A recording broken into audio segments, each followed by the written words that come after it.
ጤና ይስጥልን እንደምናምሽታችኋል ውድ ተመልካቾቻችን ከአባይ ቴሌቪዥን የሚተላለፍላችሁ የዕለተ ማክሰኞ ሰኔ 30 ቀን 2018 አውደ ዜናችን ተጀምሯል። በምሽቱ የዜና ወጃችን በርካታ ዘገባዎችን ወደ እናንተ እናደርሳለን። ዜናውን እየመራው ራቢያ ከድር ከእናንተ ጋር ቆይታ አደርጋለሁ። አብራችሁን ቆዩ። በመጀመሪያ ክፍለ ጊዜ መረጃ ጥንቅር ሰዓታችን የህዝብ ተወካዮች ምክር ቤት አባላት የጦርነት ስጋቶችን ጨምሮ በተለያዩ ሀገራዊ ጉዳዮች ዙሪያ ያቀረቧቸውን ጥያቄዎችና የጠቅላይ ሚኒስትር አብይ አህመድ ምላሽና ማብራሪያ እንዲሁም ዛሬ ማለዳ አዲስ አበባ የገቡት ሰርጌይ ላቭሮቭ ከውጭ ጉዳይ ሚኒስቴር ጋር በቀጠናዊና አህጉራዊ ጉዳዮች ዙሪያ መወያየታቸውን የተመለከቱ መረጃዎችን ይዘናል። አብራችሁን ቆዩ።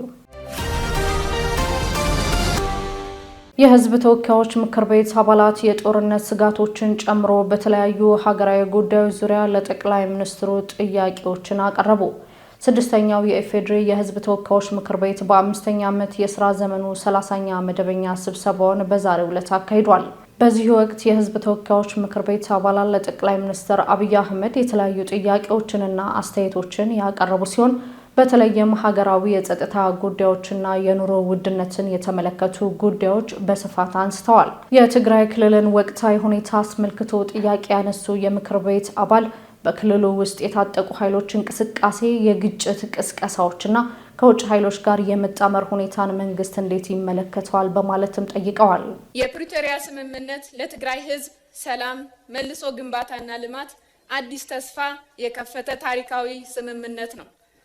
ሆኖም የህወሓት አክራሪው አንጃ ቡድን ይህ የሰላም ስምምነት እንዲቀጥል አልፈለገም። እንደ ወትሮ ሁሉ መሰንበቻ መንገዱ ጦርነት፣ ግጭት እና ትርምስ ነው ብሎ ስለሚያምን በክልሉ ውስጥ አሁናዊ የፖለቲካና የጸጥታ ውጥረቶች ስምምነቱ ያመጣውን ተስፋ እንዲደበዝዝ እያደረገ ይገኛል። በተለይም በክልሉ የሚታዩ የታጠቁ ኃይሎች እንቅስቃሴዎች፣ የግጭት ቅስቀሳዎችና ከውጭ ኃይሎች ጋር የሚነሱ ግጭቶች ከሁሉ በላይ ከቋሚ የኢትዮጵያ ጠላቶች ጋር ሆነው እናት ሀገርን ወደ ግጭት ለማስገባት የሚደረገው የባንዳነት እንቅስቃሴ በህዝቡ ዘንድ ትልቅ ጥያቄና ስጋት ፈጥረዋል። ክቡር ጠቅላይ ሚኒስቴር፣ በትግራይ ክልል ዘላቂ ሰላም ለማረጋገጥና የትግራይ ህዝብ ከሀገራዊ የልማት ፍሬ የበለጠ ተጠቃሚ እንዲሆን መንግስት በአሁኑ ወቅት እየወሰዳቸው ያሉ ተጨባጭ እርምጃዎችና የወደፊት እቅዶች ምንድናቸው?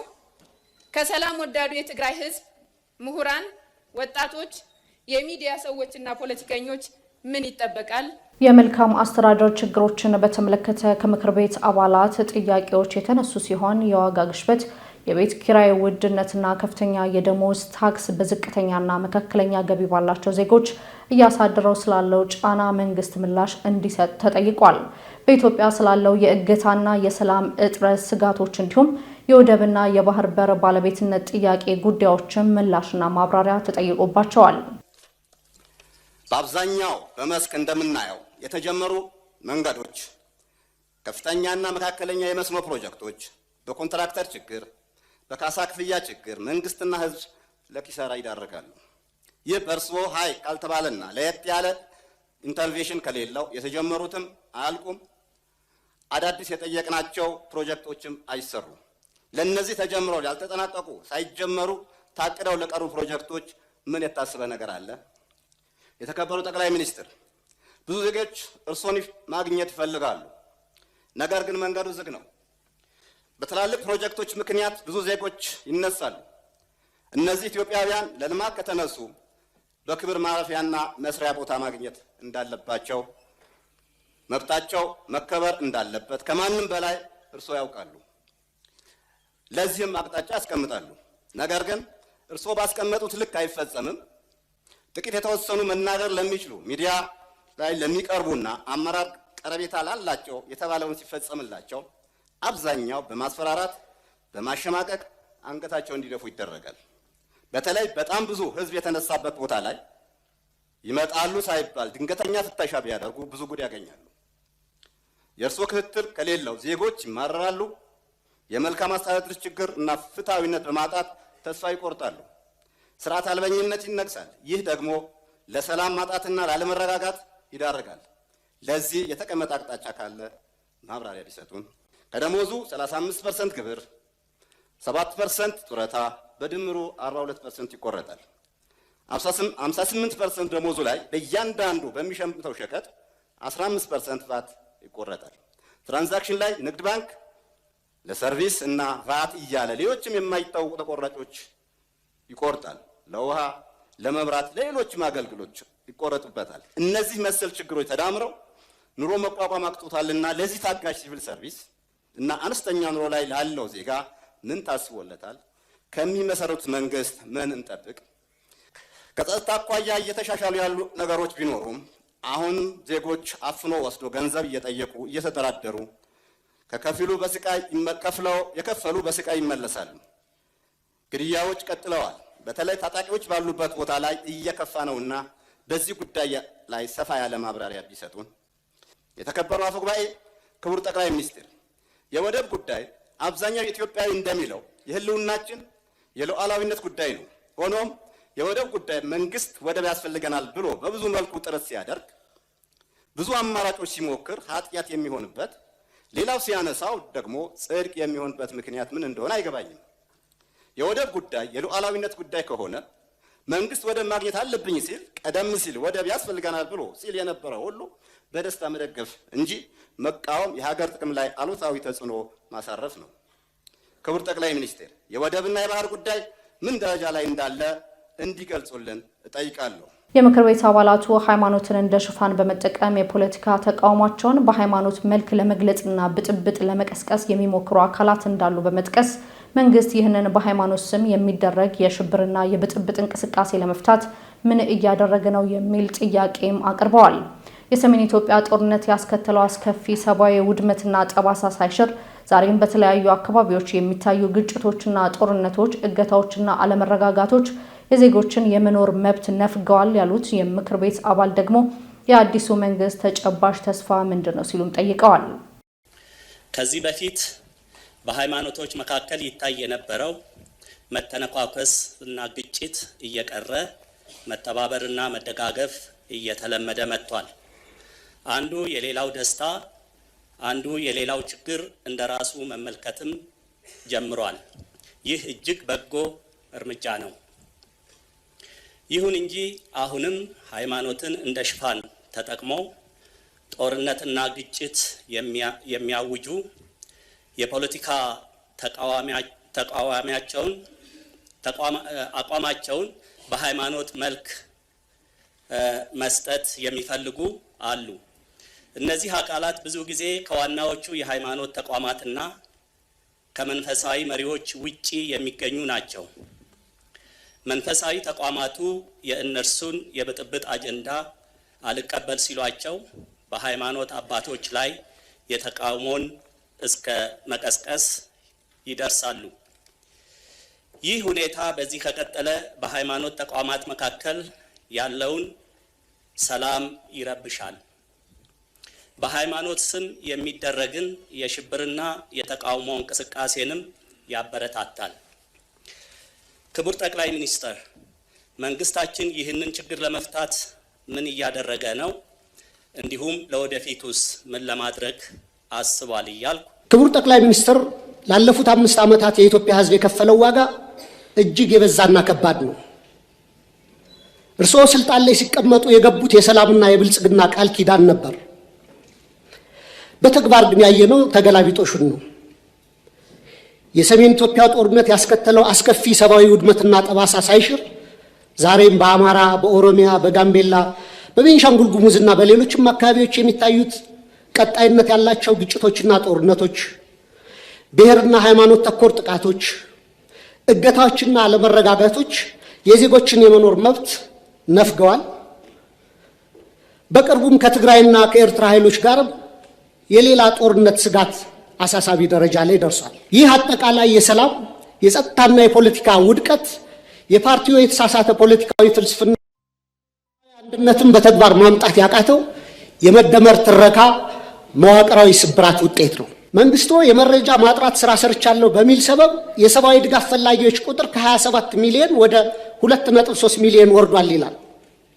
ነገር ግን መሬት ላይ በጦርነትና በድርቅ ምክንያት የተፈናቀሉ፣ የዕለት ደራሽ እርዳታ ያጡ፣ ለቤተሰቦቻቸው ፍጆታ በቂ ምርት የማያመርቱ በሚሊዮን የሚቆጠሩ ዜጎች እያሉን ይህንን ቁጥር ወደ 2.3 ሚሊዮን ዝቅ አድርጎ ማቅረብ ፖለቲካዊ ቁጥር ማሳመር እንጂ የዜጎችን ነባራዊ ሕይወት በተጨባጭ የሚያሳይ አይመስለኝም። በመጨረሻም ጥያቄ መንግስቱ ላለፉት 5 ዓመታት ሲከተለው የቆየውን የፖለቲካ ችግሮችን በኃይል ከመፍታት ወደ ሰለጠነ የፖለቲካ ድርድር በመሻገር ሀገራዊ አቅምን የበሉትን የትጥቅ ግጭቶች በዘላቂነት ለመቋጨት ሁሉንም የታጠቁ ኃይሎች የሚጋብዝበት እውነተኛና አካታች የፖለቲካ ድርድር ለማድረግ እንዲሁም የህዝቡን መሰረታዊ ህልውናና የኑሮ ዋስትና ለማረጋገጥ የሚወስዱት በተግባር የሚለካ ግልጽ የሰላም የጊዜ ሰሌዳ ለማዘጋጀት ያለውን ቁርጠኝነት ቢያብራሩልን የኢትዮጵያ ህዝብ አዲሱ 2019 ዓ.ም በተግባር ላይ የሚችለው ተጨባጭ ተስፋ ምን እንደሆነም እንዲያስረዱ ጠይቃለሁ።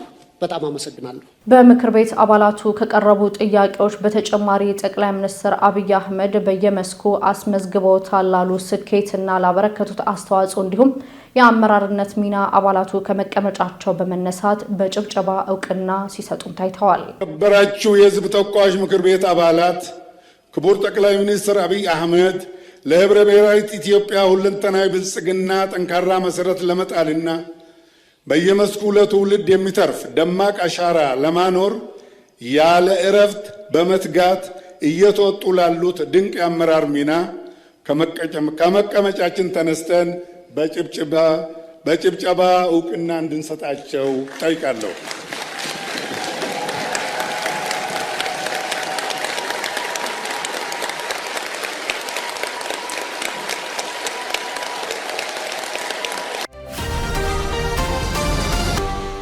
እንኳን ሻቢያ ወያኔና ሱዳን ሌላም ቢጨመር በኢትዮጵያ ሉዓላዊነት ላይ ቅንጣት ታክል ስጋት የለብንም ሲሉ ጠቅላይ ሚኒስትር አብይ አህመድ አስጠነቀቁ። ጠቅላይ ሚኒስትር አብይ አህመድ በዛሬው የህዝብ ተወካዮች ምክር ቤት ውሏቸው ሰላምና ጸጥታን በተመለከተ ለተነሱላቸው ጥያቄዎች ሰፋ ያለ ምላሽና ማብራሪያ ሰጥተዋል። ዘነበህሉፍ እንኳን ሻቢያ ወያኔና ሱዳን ሌላም ቢጨመር በኢትዮጵያ ሉዓላዊነት ላይ ቅንጣት ታክል ስጋት የለብንም ሲሉ ጠቅላይ ሚኒስትር አብይ አህመድ አስጠነቀቁ።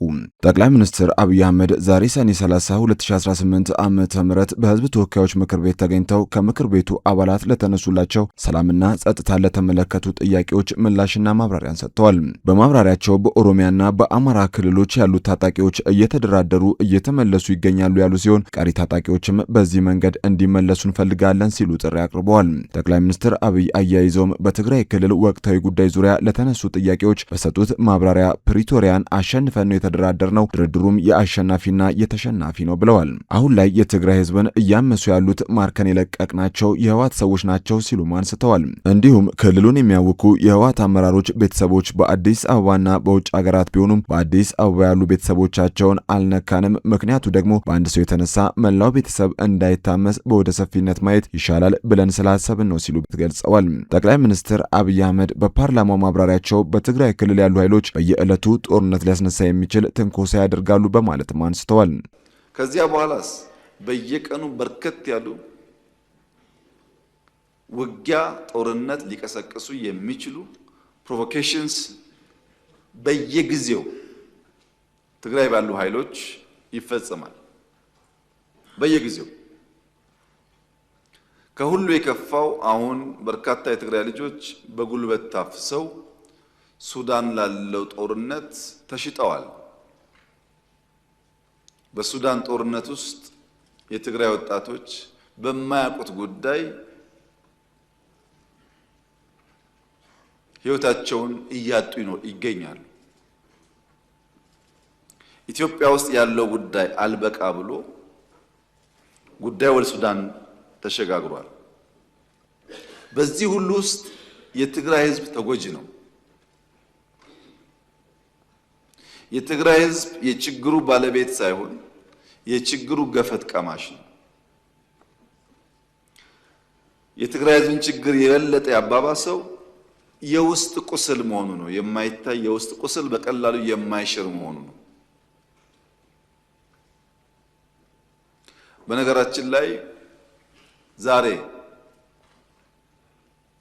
በትግራይ ውስጥ ከሚኖር ትግራዋይ በላይ በሰላም ወጥቶ መግባት የሚችል አፈሳ የማይካሄድበት በደሴ፣ በጎንደር፣ በባህር ዳር፣ በአዲስ አበባ፣ ቢሾፍቱ፣ አዳማ፣ አርባ ምንጭ፣ ሐዋሳ ያለ ትግራዋይ ትግራይ ካለው ሰው በላይ ሰላም አለው። ትግራይ ካለው ሰው በላይ በሰላም ወጥቶ መግባት ይችላል። የሚያሳዝነው ይህ ጉዳይ ግን ትግራይ ብቻ አይደለም። አማራ አካባቢ የሚንቀሳቀሱ ኃይሎች ለአማራ ሕዝብ ሰላም፣ ደህንነት፣ ጥቅም እንታገላለን ብለው የሚሉ ኃይሎች በሚንቀሳቀሱባቸው አካባቢዎች ካለው የአማራ ተወላጅ ይልቅ ኦሮሚያ፣ ደቡብ፣ ሶማሊያ ያለው አማራ ሰላም አለው። እነዚህ እንታገላለን የሚሉ ኃይሎች ያሉበት አካባቢ የበለጠ ፍራቻ፣ የበለጠ ግድያ፣ የበለጠ ዘረፋና መታገዶች አሉ። ኦሮሚያ አካባቢ ለኦሮሞ እንታገላለን ብለው የሚምሉ የሚገዘቱ ኃይሎች ከሚንቀሳቀሱበት አካባቢ በላይ በአማራ ክልል የሚንቀሳቀስ፣ በሶማሌ የሚንቀሳቀስ፣ በአፋር የሚንቀሳቀስ ኦሮሞ የተሻለ ሰላም አለ። የትግራይን ወቅታዊ ሁኔታ በመጥረቢያ መስለው ያቀረቡት ጠቅላይ ሚኒስትሩ የትግራይና የኢትዮጵያ ሕዝብ የመጥረቢያ ፖለቲካ ሰለባ ሆኗል በማለትም አብራርተዋል። የመጥረቢያ ፖለቲካ ሰለባ ነው ትግራዋይና ኢትዮጵያውያን የሆኑት። መጥረቢያ 3 አክተሮች አሉት። አንደኛው አክተር ከብረት የሚሰራው የሚቆርጠው የተሳለ ነገር፣ ሁለተኛው አክተር ተጣሞ እዚያ ውስጥ የሚገባው እንጨት ነው። ሶስተኛው አክተር እንጨቱን ይዞ የሚቆርጠው አካል ነው። የመጀመሪያው ብረቱ የተሳለው መጥረቢያ ምንም ዓላማ የለውም። የእንጨቱን ዓላማ ይፈጽማል። እንጨቱ ሲያዘው ብቻ የእንጨቱን ፍላጎት የእንጨቱን ዓላማ ፈጻሚ እንጂ የራሱ ሐሳብ የራሱ ዓላማ የለውም። እንጨቱም የያዘውን እጅ ወደ መራው የሚሄድ በያዘው እጅ የሚታዘዝ የያዘውን እጅ ፍላጎት የሚመልስ እንጂ የራሱ ዓላማ የለውም። ቲፒኤልኤፍ እንደ መጥረቢያ ነው። መያዛው እንጨት እንደ ሻዕቢያ ነው።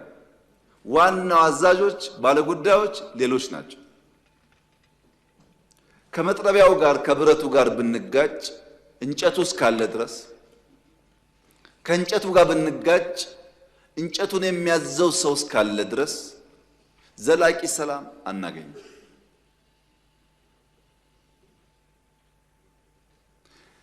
ይልቁንስ ለመጥረቢያውና ለእንጨቱ ያለኝ ምክር የኢትዮጵያ ሰላምና እድገት ይበልጥ ተጠቃሚ ያደርጋችኋል፣ የሚልካችሁ አካል መጠቀም ያደርጓችኋል እንጂ ምንም ፋይዳ የለው የሚል ሲሆን፣ በእኛ በኩል ግን ዝግጅቱ ኢትዮጵያ የሰላሟ መደፍረስ ምንጭ የት እንደሆነ ስለምናቅ ከምንጩ የሚነሳውን ማንኛውም ትንኮሳ ለመከላከል የሚያስችል ቁመና በመፍጠር ላይ የምንገኝ መሆኑን ለተከበረው ምክር ቤት መግለጥ እፈልጋለሁ። የኢትዮጵያን አንድነት የኢትዮጵያን ሉዓላዊነት አደጋ ውስጥ ሊያስገባ የሚችል ማንኛውም ነገር ከመጣ ለመከላከል የሚያስችል ቁመና እንዳለን ላረጋግጥላችሁ እፈልጋለሁ። መጥረቢያውና መያዣውን እጅ ግን እንጨት ግን በተቻለ መጠን መታገስ፣ በተቻለ መጠን ማስተማር፣ በተቻለ መጠን መመለስ ያስፈልጋል። ጉዳቱ የጋራ ስለሚሆን ጠቅላይ ሚኒስትር አብይ አህመድ የውስጥና የውጭ ኃይሎች ፈጥረውታል የተባለውን ጥምረት አስመልክቶ ለተነሳላቸው ጥያቄ በሰጡት ምላሽ እንኳን ሻዕቢያ፣ ወያኔና ሱዳን ሌላም ቢጨመር በኢትዮጵያ ሉዓላዊነት ላይ ቅንጣት ታክል ስጋት የለብንም ሲሉ አስጠንቅቀዋል። ትናንትና ሻዕቢያና ወያኔ ከሱዳን ጋር ተባብረው ደርግን ጥለዋል። አሁንም እንደዛ ተባብረን እንጥላለን የሚል ምኞት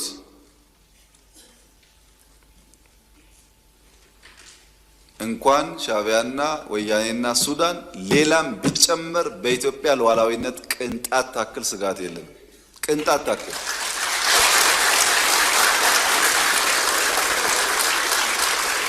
ያን ለመከላከል የሚያስችል ብቃት እየገነባን ያለነው ጊዜው ሲደርስ እንዳስፈላጊነቱ እንገልጻለን። እኛ ስጋት የለብንም። ሰዎች ባረጀ ባፈጀ ስልት ድሮ በሰራ ስልት አሁን ለመጠቀም መሞከር ጠቃሚ አይደለም።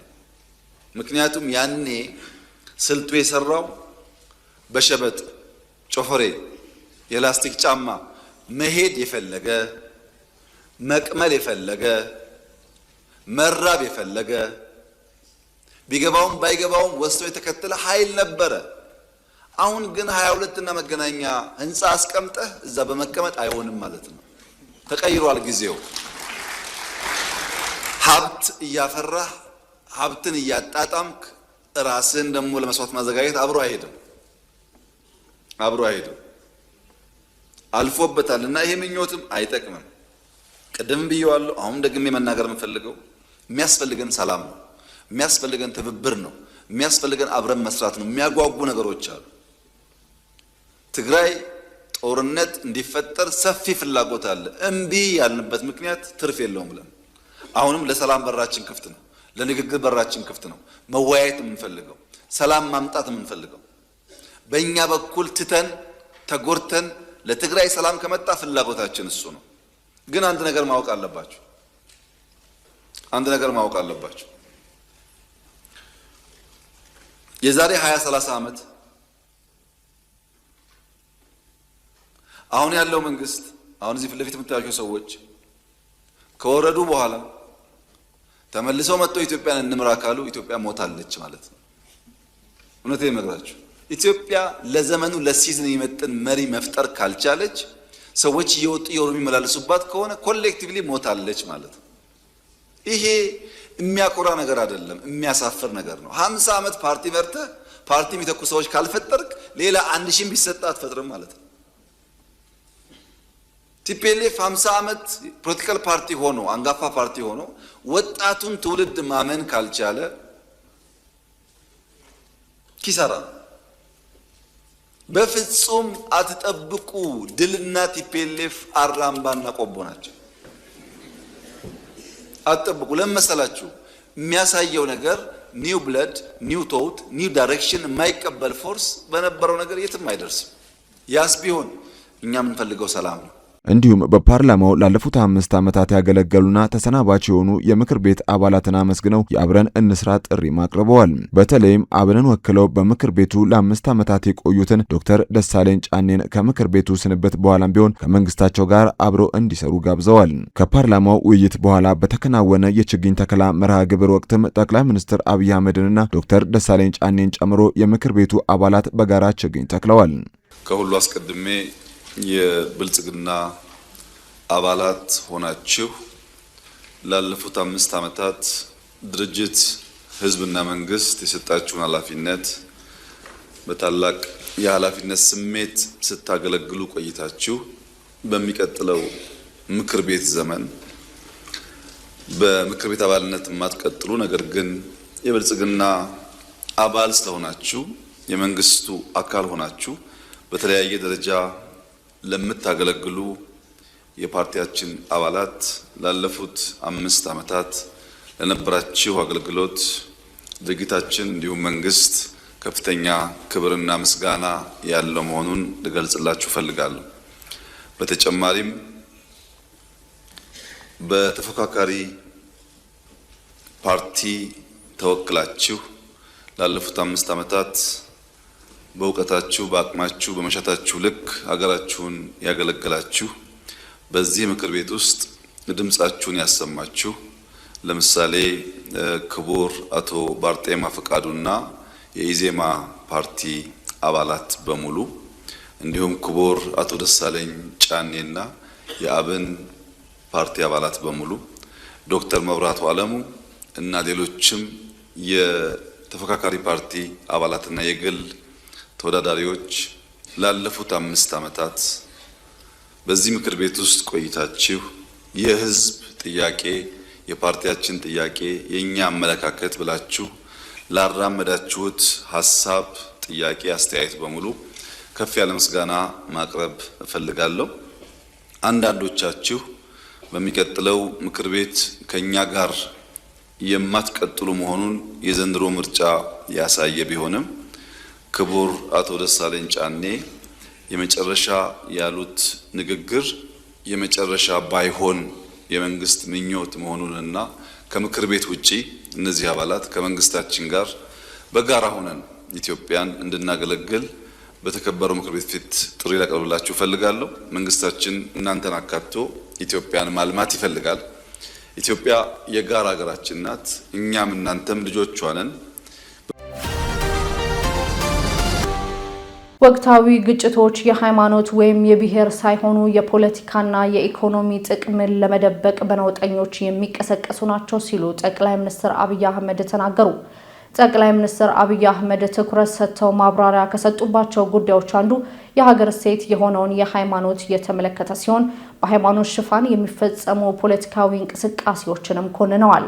በአብዛኛው የኢትዮጵያ ሕዝብ የሚከተላቸው እምነቶች የተቀራረቡና የሰላም ተምሳሌቶች ለመሆናቸው በታሪክም አብረው የመኖራቸው እውነት ለዚህ ምስክር ነው ያሉት ጠቅላይ ሚኒስትሩ ወቅታዊ ግጭቶች የሃይማኖት ወይም የብሔር ሳይሆኑ የፖለቲካና የኢኮኖሚ ጥቅምን ለመደበቅ በነውጠኞች የሚቀሰቀሱ ናቸው ሲሉም ተናግረዋል።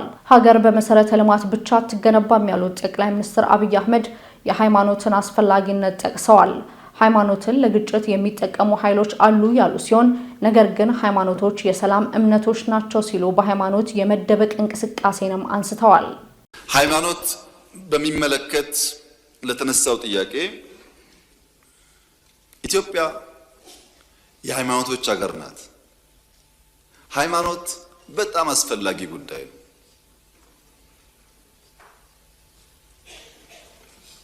ሀገር በኢንፍራስትራክቸር ብቻ አትገነባም። ሱፕራና አልትራስትራክቸር ለአንድ ሀገር በእጅጉ ያስፈልጋል። ሱፕራና አልትራስትራክቸር የሚገነቡ ባህሎች፣ ትውፊቶች፣ እሴቶች የሚገነቡ ተቋማት ለኢትዮጵያ ያስፈልጋሉ። አጋጣሚ ሆኖ ኢትዮጵያ ውስጥ እንደመታደል ነው አብዛኛው ሕዝብ የሚከተላቸው ሃይማኖቶች 90% የተቀራረቡ ናቸው። ለሁሉም አደምና ሐዋ እናትና አባት ናቸው። ለሁሉም አብርሃም ኢብራሂም አባት ነው። ብዙም የሚያጣላ ጉዳይ የለም። ትናንሽ ዲፍረንስ ነው ያለው። ትናንሽ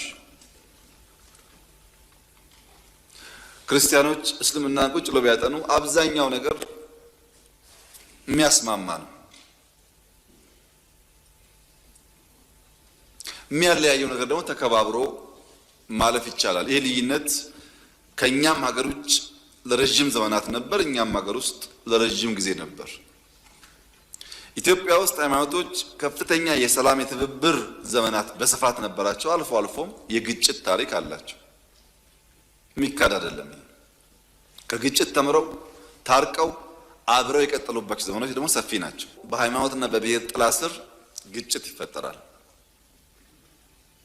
ሃይማኖት ለግጭት የሚጠቀሙ ኃይሎች አሉ። ሃይማኖቶቹ ግን እስላምም ክርስቲያኖቹም አጠቃላይ ክርስቲያኖች ሁሉም የሰላም እምነቶች እንጂ የግጭት እምነቶች አይደሉም። ለዚህ ማረጋገጫው ኢትዮጵያ ናት። ጠቅላይ ሚኒስትር አብይ ስለ ሃይማኖት ሽፋን ግጭት ሲያብራሩም ነፍጠኞች ግጭት ይቀሰቅሳሉ፣ ጀሌዎች ደግሞ አዲስ አበባ ተቀምጠው ቤንዚን እያርከፈከፉ እሳቱን ያራግባሉ ያሉ ሲሆን የሰሞኑን የአርሲ ግጭት በማንሳት አዲስ አበባ ጭምር ተደግሶ ነበር ስላሉት የጥፋት ዝግጅትን ማብራሪያ ሰጥተዋል። በአርሲው ግጭት ህዝብ የሚከላከልና ህዝብን የሚያጠቃ አካል ተጋጠመ ያሉት ጠቅላይ ሚኒስትር አብይ አህመድ 11 ሰዎች ተገለውበታል ባሉት ጥቃት 8ቱ ህዝባቸውን ለማዳን ሲታገሉ የነበሩ የፖሊስና ሚኒሻ አባላት ናቸው ሲሉም ተናግረዋል። አርሲ ውስጥ የነበረው ችግር ምርጫውን ለማደናቀፍ ከፍተኛ ዝግጅት ተደርጎ ነበር። እዚህ አዲስ አበባ የሃይማኖት ተቋማት ውስጥ ሳይቀር ቦምቦችና ክላሾች ስንይዝ ነበር። በየቦታው አዲስ አበባ ቦምብ ይጣላል፣ ባህር ዳር ቦምብ ይጣላል፣ ጎንደር ቦምብ ይጣላል ተብሎ ሰፊ እንቅስቃሴ ነበር። ታስታውሱ ከሆነ ጎንደር ተማሪዎች ላይ ቴሌቪዥን እያዩ ቦምብ ፈንድቶ ሰው ገሏል። ተማሪዎች ፖለቲከኛ አይደሉም። ምናልባት የዚህ መንግስት ተቃዋሚ ሊሆኑ ይችላሉ። በሐሳባቸው ማንነታቸው ሳይለይ ዝም ብሎ ቦምብ ጥሎ ሰው መግደል ምን አይነት ፖለቲካና እውቀት እንደሆነ አይገባኝም። ልክ እንደዚሁ የምርጫ ጣቢያዎች ላይ ከፍተኛ ጥንቃቄ ስለነበረ ያቃታቸው ኃይሎች ህዝቡን ሊያጠቁ ወደ አንድ መንደር ሄዱ። አርሲ ውስጥ እዚያ መንደር ህዝብ የሚከላከል ኃይልና ህዝብ የሚያጠቃ ኃይል ተጋጠመ። በጥቅሉ አርሲ በነበረው ግጭት ህይወታቸው ያለፈ 11 ሰዎች ናቸው። ከ11ዱ ሰዎች 8ቱ ሚሊሻና ፖሊስ ህዝባቸው እንዳይገደል ተፋልመው ህይወታቸውን ገብረው የብዙ ንጹሃን ዜጎችን ህይወት የታደጉ ናቸው። እነዚህ ፖሊስና ሚሊሻዎች ክብር አይገባቸውም? እነዚህ ፖሊሶች፣ ሚሊሻዎች ቤተሰብ የላቸውም? ልጆች የላቸውም? ለኛ ሞተው ሲያበቁ እነሱ እንደማወደስና እንደማመስገን የነሱ መስዋዕትነት ማራከስ በብዙ ፖለቲከኞች ይታይ ነበር። አሳፋሪ ነው፣ አሳፋሪ ነው። በእርግጥ 3 ንጹሃን ዜጎች በዚያ ግጭት ውስጥ ሞተዋል። በነበረው ግጭት ውስጥ ለምሳሌ የሃይማኖት መልክ መስጠት ታስቦ ነበር፣ ግን እዚህ ውስጥ ሙስሊሞች ሞተዋል። ባይዘው ሙስሊሞች የሞቱት በንጹሃን ዜጎች ብቻ አይደለም። ህዝብ ለመታደግ እየተፋለሙ የሞቱ ሚሊሻና ፖሊሶች ሙስሊሞች አሉበት። ምን ነው የሃይማኖት ግጭት? ሰው እንዳይመታ እየተዋደቀ ያለን ሰው በሃይማኖት ጥላ መውቀስ ተገቢ ነው? ነገሩንስ በወጉ በቅጡ ሳይገነዘቡ ማራገብስ ተገቢ ነው? ይሄ አይጠቅመንም። ከዚህ የሚገኝ ፖለቲካል ትርፍም አያዋጣም። የሞተው ወንድማማች ነው። ከዚህኛውም ከዚያኛውም እምነት ሊሆን ይችላል። ግን ውጊያው የእምነት ሳይሆን ሽፍቶች ሰው ገለው ሰው አፈናቅለው የነበረውን ሰላማዊ ድባብ ለማጠልሸት ስራ ተሰጥቷቸው እዛ ብቻ እንኳን በርካታ ቦታ ሌላውን አክሽፈነው ነው። ጠቅላይ ሚኒስትር አብይ አህመድ በምክር ቤት ማብራሪያቸው በአሁኑ ወቅት የሀገራችን የጸጥታ ሁኔታ ተስፋ ሰጪ መሻሻል እያሳየ ነው ያሉ ሲሆን አማራና ኦሮሞ፣ ሶማሌና ኦሮሞ፣ ጌዲዮና ሲዳማ ወይም ወላይታና ሲዳማ የሚባል ህዝብና ህዝብ የሚያገናኝ ግጭት ኢትዮጵያ ውስጥ ቀንሷል ሲሉም ተደምጠዋል። የማህበረሰብ ግጭት ቀንሷል ወይም እምብዛም አይሰማም። አማራና ኦሮሞ፣ ሶማሌና ኦሮሞ፣ ጌዲዮና ሲዳማ ወይም ወላይታና ሲዳማ የሚባል ህዝብና ህዝብን የመሰለ የሚያገናኝ ግጭት ኢትዮጵያ ውስጥ ቀንሷል። ሃይማኖትና ሃይማኖትን የሚያጋጭ ግጭትም ኢትዮጵያ ውስጥ ቀንሷል። ኢትዮጵያ ውስጥ ያለው ምንድነው ያላችሁ እንደሆነ አሁን ብሔርን ከብሔር ሃይማኖትን ከሃይማኖት የሚያጋጩ ኃይሎች እነዛ ብሔሮች አለጋጭ ሲሏቸው እነሱ እየመጡ እየገጯቸው ነው። አሁን ያለው አጋጭ የነበረው ገጭ መሆኑ ነው እንጂ እርስ በርስ ያለ ጉዳይ እምብዛም አይታይ ወይም በእጅጉ ቀንሷል። ይሄ ትልቅ እርምጃ ነው።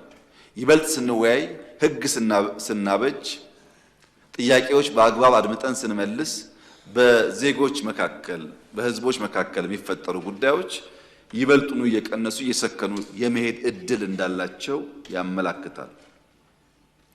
ያም ሆኖ ግን ያልተፈቱ ኢንሲደንቶች እዚህም እዚያም አሉ። ዛሬ ማለዳ አዲስ አበባ የገቡት ሰርጌይ ላቭሮቭ ከውጭ ጉዳይ ሚኒስትር ጌዲዮን ጢሞቴዎስ ጋር በቀጠናዊና አህጉራዊ ጉዳዮች ዙሪያ ተወያዩ። የውጭ ጉዳይ ሚኒስትር ጌዲዮን ጢሞቴዎስ ዛሬ ሰኔ 30 2018 አዲስ አበባ ከገቡት የሩሲያው ውጭ ጉዳይ ሚኒስትር ሰርጌይ ላቭሮቭ ጋር ተወያይተዋል። ሚኒስትሮቹ በሁለቱ ሀገራት የፖለቲካዊ፣ ኢኮኖሚያዊ፣ ባህልና ሁለትዮሽ ግንኙነት አጠናክረው በሚቀጥሉባቸው ጉዳዮች ዙሪያ ውይይት ማድረጋቸውን የውጭ ጉዳይ ሚኒስትር ቃል አቀባይ አምባሳደር ነቢያት ጌታቸው ተናግረዋል። ዶክተር ጌዲዮን ጢሞቴዎስ ኢትዮጵያ በቀጠናዊ አህጉራዊና በዓለም አቀፋዊ ጉዳዮች ላይ ያሏትን ምልከታዎች ለሚኒስትሩ ገለጻ እንዳደረገችም ቃል አቀባዩ ገልጸዋል። በሁለቱ ሀገራት የሁለትዮሽ ግንኙነት ዙሪያ እንዲሁም ኢትዮጵያ የኒውክሌር ኃይልን ለሰላማዊ ጥቅም ለማዋል ሩሲያ በምታደርገው ድጋፍ ዙሪያ ሚኒስትሮቹ ውይይት አድርገዋል። በተመሳሳይ ሰርጌይ ላቭሮቭ ከአፍሪካ ህብረት ኮሚሽን ሊቀመንበር መሐመድ አሊ ዩሱፍ ጋር ውይይት አድርገው የጋራ መግለጫ አውጥተዋል። ህብረቱ ባጋራው በዚህ መግለጫ ሩሲያ የአፍሪካ ችግሮችን በአፍሪካውያን የመፍታት መርህን እንደምትደግፍ የውጭ ጉዳይ ሚኒስትር ሰርጌይ ላቭሮቭ ገልጸዋል ብለዋል።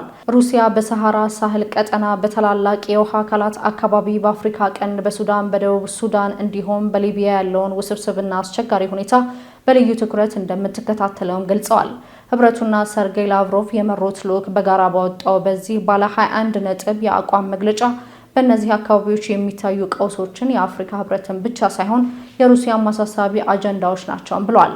ይህ የላቭሮቭ ጉብኝት መግለጫ ሩሲያ ከአፍሪካ ህብረት ጋር ያላትን ስትራቴጂካዊ ግንኙነት ለማጠናከር በአህጉሪቱ ጉዳዮች ላይ ያላትን አቋም ግልጽ ለማድረግ ያለመ መሆኑን ከህብረቱ ያገኘነው መረጃ ያመለክታል።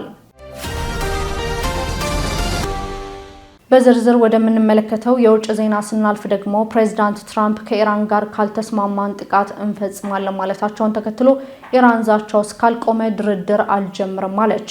ዶናልድ ትራምፕ ኢራን ስምምነት ላይ የማትደርስ ከሆነ ዳግም ጥቃት ፈጽመን የኤሌክትሪክ መሰረተ ልማቶቿን እናወድማለን ማለታቸውን ተከትሎ በኢራን በኩል ምላሽ ተሰጥቷል።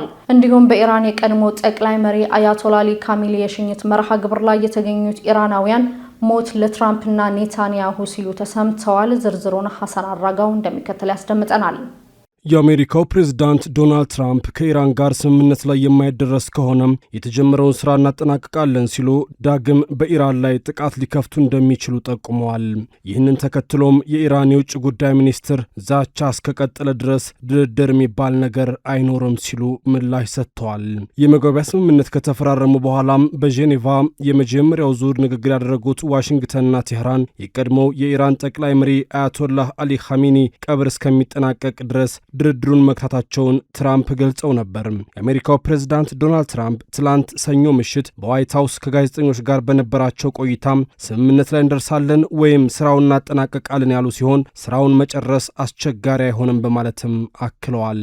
በአንድም ሆነ በሌላ መንገድ እናሸንፋለን ያሉት ዶናልድ ትራምፕ የኤሌክትሪክ ኃይል ማመንጫ ጣቢያዎቻቸውን መምታት እንችላለን፣ እነርሱም ይህን ያውቃሉ ሲሉ ተናግረዋል። ለዚህ የትራምፕ ንግግር ምላሽ የሰጡት የኢራን የውጭ ጉዳይ ሚኒስትር አባስ አራግቺ በበኩላቸውም ቴህራን ላይ የሚሰነዘረው ዛቻ እስከቀጠለ ድረስ የመጨረሻ ስምምነት ላይ ለመድረስ የሚደረገው ድርድር እንደማይጀመር ገልጸዋል። ሚኒስትሩ በኤክስ ገጻቸው ላይ ባሰፈሩት ጽሑፍ ከአሜሪካ ጋር የተፈረመውን የመግባቢያ ስምምነትን አንቀጽ 13ን ጠቅሰው ግልጽ ነው ብለዋል።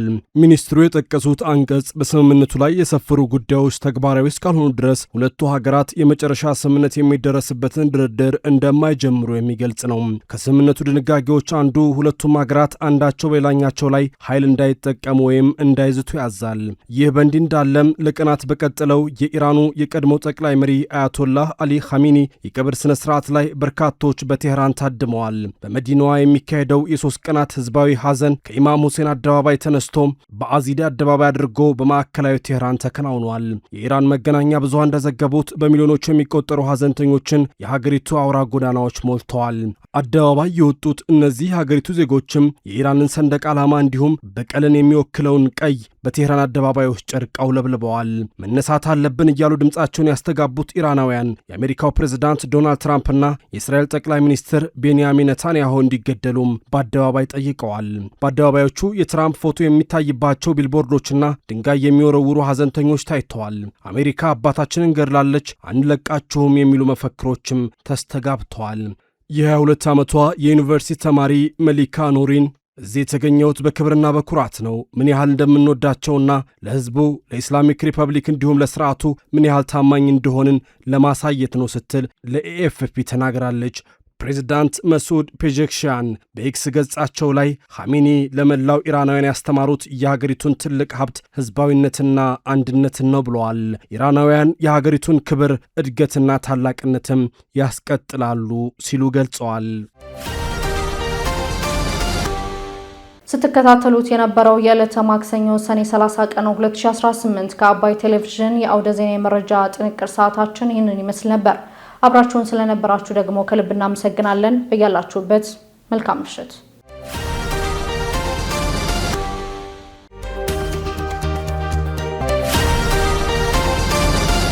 ሰላም ጤና ይስጥልኝ። እንደምን አምሽታችኋል ውድ ተመልካቾቻችን። ከአባይ ቴሌቪዥን የሰኔ 30 2018 የቢዝነስና የምጣኔ ሀብት ዘገባዎች ወደ እናንተ የሚቀርብበት ሰዓት ላይ ደርሰናል። የህዝብ ተወካዮች ምክር ቤት የ2019 በጀት ዓመት የፌዴራል መንግስት በጀትን 2.3 ትሪሊዮን ብር አድርጎ በሙሉ ድምጽ ማጽደቁን ኢትዮጵያ በቡና ንግድ፣ በኢንዱስትሪ ዘርፎችና በግብርና ዘርፎች ከፍተኛ እድገት እያስመዘገበች መሆኑን ጠቅላይ ሚኒስትር አብይ መናገራቸውን የተመለከቱ መረጃዎችን ይዘናል። አባይ ቢዝነስን እየመራው ሀና ፍሳ ከእናንተ ጋር ቆይታ አድርጋለሁ። አብራችሁን ቆዩ። የህዝብ ተወካዮች ምክር ቤት የ2019 በጀት ዓመት የፌዴራል መንግስት በጀትን 2.3 ትሪሊዮን ብር አድርጎ በሙሉ ድምጽ አጸደቀ። የኢፌዴሪ የህዝብ ተወካዮች ምክር ቤት ዛሬ ባካሄደው 5ኛ ዓመት የሥራ ዘመን 30ኛ መደበኛ ስብሰባ ላይ ጠቅላይ ሚኒስትር አብይ አህመድ በተገኙበት የ2019 የፌዴራል መንግስት በጀትን 2.3 ትሪሊዮን ብር አድርጎ በሙሉ ድምጽ አጽድቋል። የፕላን በጀትና ፋይናንስ ጉዳዮች ቋሚ ኮሚቴ ባቀረበው ሪፖርት በበጀት ድልድሉ ከፍተኛውን ድርሻ ከያዙት ውስጥ የዕዳ ክፍያ፣ ትምህርት፣ መንገድ፣ ጤና፣ ግብርናና የከተማ ልማት እንደሚገኙበት ተመላክቷል። ለክልሎች የበጀት ድጋፍም 187.3 ቢሊዮን ብር መመደቡን የጠቆመው ሪፖርቱ የዘንድሮ በጀት ከአምናው ጋር ሲነጻጸር የ411.6 ቢሊዮን ብር ብልጫ እንዳለው ገልጸዋል። ለ2019 በጀት ዓመት እንዲጸድቅ የቀረበው ጠቅላላ የወጪ በጀት ብር 2.34 ትሪሊዮን ሲሆን በ2018 በጀት ዓመት ከጸደቀው ብር 1.93 ትሪሊዮን በጀት አንጻር የብር 411.6 ቢሊዮን ወይም 21.3 በመቶ እድገት ያለው ሲሆን ከዚህ የወጪ በጀት ውስጥ የመደበኛ በጀት ወጪ ብር 1.24 ትሪሊዮን ወይም 52.9%፣ ለካፒታል ወጪ ብር 568.2 ቢሊዮን ወይም 24.3%፣ ለብሔራዊ ክልላዊ መንግስት ብር 520.6 ቢሊዮን ወይም 22%፣ ለክልሎች ለዘላቂ ልማት ግቦች ማስፈጸሚያ ብር 14 ቢሊዮን ወይም የበጀቱን 1% ድርሻ ይዘዋል። 4.2 ከአጠቃላይ ከፌዴራል በጀት ብር 2.34 ትሪሊዮን ውስጥ ከፍተኛ ድርሻ ያላቸውን ስንመለከት ለዕዳ ክፍያ ብር 542.1 ቢሊዮን ወይም 30 በመቶ፣ ለትምህርት፣ ለመንገድ፣ ለጤና፣ ለግብርና፣ ለውሃ ኢነርጂ እና ለከተማ ልማት የበጀቱን 25.2 በመቶ፣ ለበጀት ድጋፍ 13.2 በመቶ እንዲሁም ለኢኮኖሚ ትራንስፎርሜሽን እና ዘላቂ ልማትን በማረጋገጥ ረገድ ከፍተኛ ትርጉም ላላቸው የማኑፋክቸሪንግ ኢንዱስትሪ ልማትና ለኤክስፖርት ዘርፎች ከፍ ያለ በጀት የተመደበ መሆኑ። 4.3 ከአጠቃላይ የፌዴራል አስተዳደራዊ በጀት ብር 187.3 ቢሊዮን ወይም 15.1 በመቶ ሲሆን በ2018 በጀት ዓመት ከጸደቀው በጀት ብር 158.9 ቢሊዮን ጋር ሲነጻጸር የብር 28.4 ቢሊዮን ወይም 17.8 በመቶ ጭማሪ ያሳየ መሆኑ። በተጨማሪም በኢኮኖሚ ዘርፍ የ18.1 ቢሊዮን ብር ማለትም የ34.1 በመቶ ጭማሪ እንዲሁም በማህበራዊ ዘርፍ የ126.4 ቢሊዮን ብር የ35.2 በመቶ ጭማሪ መደበኛ ወጪ መመደቡ ተጠቁሟል። በሪፖርቱ ከተያዘው አጠቃላይ በጀት ውስጥ 1.49 ትሪሊዮን ብሩ ከታክስ ገቢ የሚሰበሰብ ሲሆን ቀሪው የ93.7 ቢሊዮን ብር ከልማት አጋሮች በሚገኝ ብድርና ድጋፍ እንዲሁም 320 ቢሊዮን ብር ከሀገር ውስጥ በሚገኝ ብድር እንደሚሸፈን ተመላክቷል። የአጠቃላይ የበጀት ጉድለቱ ከጠቅላላው የሀገራዊ ምርት ያለው ድርሻ 1.4 በመቶ ብቻ መሆኑ ማክሮ ኢኮኖሚውን ለማረጋጋት የተያዘውን የፖሊሲ አቅጣጫ የሚያሳይ መሆኑም ተገልጿል። የህዝብ ተወካዮች ምክር ቤት አፈ ጉባኤ ታገሰ ጫፉ ቋሚ ኮሚቴው የቀረበለትን የውሳኔ ሀሳብ መሰረት በማድረግ የፌዴራል መንግስትን የ2019 በጀት ዓመት በሙሉ ድምጽ ማጽደቁን ተናግረዋል። የቋሚ ኮሚቴውን የውሳኔ ሀሳብ የሚደግፉ አስተያየቶች ስለሆኑ የቀረቡት የ2019 በጀት ዓመት ረቂቅ በጀት አዋጅን አዋጅ ቁጥር 1437 ህዝባር 2018 ሆኖ መጽደቁን የምንደግፍ። አመሰግናለሁ። ተቃውሞ ድምፀ ታቅቦ የለም። የ2019 በጀት የፕላን በጀትና ፋይናንስ ጉዳዮች ቋሚ ኮሚቴ ባቀረበው መሰረት አዋጅ ቁጥር 1437 ህዝባር 2018 ሆኖ በሙሉ ድምፅ ጸድቋል። ኢትዮጵያ በቡና ንግድ፣ በኢንዱስትሪና በግብርና ዘርፎች ከፍተኛ እድገት እያስመዘገበች መሆኑን ጠቅላይ ሚኒስትር አብይ ተናገሩ። ጠቅላይ ሚኒስትር አብይ አህመድ በህዝብ ተወካዮች ምክር ቤት 5ኛ ዓመት የሥራ ዘመን 30ኛ መደበኛ ስብሰባ ላይ ኢትዮጵያ በቡና ንግድ፣ በኢንዱስትሪና በግብርና ዘርፎች ከፍተኛ እድገት እያስመዘገበች መሆኑን ተናግረዋል። በዚህም በቡና ልማት በተሰጠው ትኩረት ላለፉት 17 ዓመታት ቡናን ወደ ውጭ በመላክ 3.3 ቢሊዮን ዶላር ያገኘችው ኢትዮጵያ በዘንድሮ ዓመት ብቻ ግን 3.1 ቢሊዮን ዶላር ገቢ ማግኘቷን አስረድተዋል። ኢትዮጵያ በአሁኑ ወቅትም በቡና ልማትና ኤክስፖርት ላይ በዓለም 3ኛ ደረጃ እንድትይዝ አድርጓታል ሲሉም ተናግረዋል። ኢትዮጵያ የኮፊ አረቢካ መገኛ ናት። ኢትዮጵያ በየትኛውም ዘመን ቡና ኤክስፖርት አድርግ ነበር። እግረ መንገዱን ግሪን ሌጋሲም ጥቅሙ እንዲገባችሁ ብዬ ኢትዮጵያ ለ17 ዓመት ለአንድ አይደለም ለ17 ዓመት ቡና ወደ ውጭ ሀገር ልካ ያገኘችው የዶላር መጠን 3.3 ቢሊዮን ዶላር ነው። 17 ዓመት ዘንድሮስ 3.1 ቢሊዮን በዓመት አግኝታለች። ቡና ነው ያልኩት። ካልተከልን፣ ካልተንከባከብን፣ ካልለቀምን፣ ካላጠብን፣ ካላሸግን፣ ካላጓጓዝን ይሄ ውጤት ሊመጣ አይችልም። በነገራችን ላይ የቡና ኮንሰምፕሽን በሀገር ውስጥ የዛሬ 10 ዓመት እና ዛሬ ሁላችሁም እንደምታውቁ በጣም ጨምሯል። ሰዎች እየበዙ ነው። የቡና ፍላጎት እያደገ መጥቷል። የሀገር ውስጥ ፍላጎት መልሰን 3 ቢሊዮን ዶላር በነገራችን ላይ ቡና አምራች ከሚባሉ ሀገራት አሁን ከብራዚል ኮሎምቢያ ቀጥሎ 3ኛው ትልቁ ኤክስፖርት የኛ ነው። 3.1 ቢሊዮን ዶላር ኤክስፖርት አድርገናል። በአፍሪካ አንደኛ መሆኑ ብቻ ሳይሆን በዓለምም 3ኛ ነው።